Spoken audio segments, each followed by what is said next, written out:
On the last day of the Milken Institute Asia Summit, organizers invite the former Prime Minister of Australia, Gillard, to share her take on women in leadership. The 27th Prime Minister from 2010 to 2013 explained how women and leaders must realign values with their strategies in these difficult times. We're having the right conversation, and I'm a big believer, whilst that sounds like a humble thing, I'm a big believer that you can't fix things unless you can name them, see them, analyse them, categorise them, and then ultimately develop the evidence-based strategies that will change them.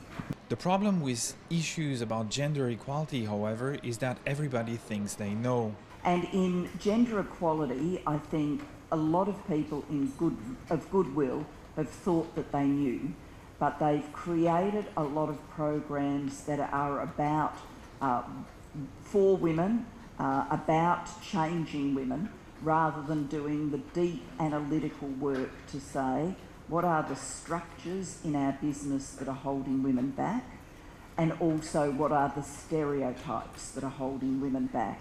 According to a survey, 70% of the time a woman's personality trait is referenced in a performance review, it is referenced in a negative way. This world where for consumers-facing businesses, consumers are much more looking through to see whether corporations actually live their values or just have them on a sort of poster in the office and on the back of the letterhead.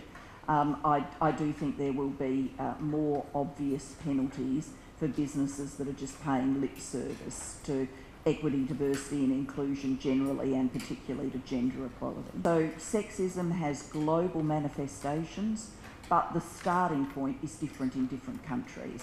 And so in many parts of the world, we're still fighting the struggle as to should girls be able to go to school, or at least should they be able to go to secondary school, or should they be forced to drop out, go into early marriage as they hit adolescence.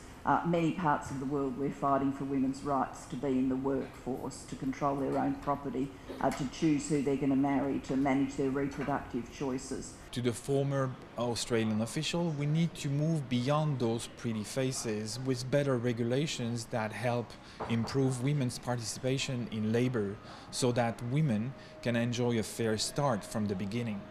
Dimitri Brias in Singapore for TVBS News.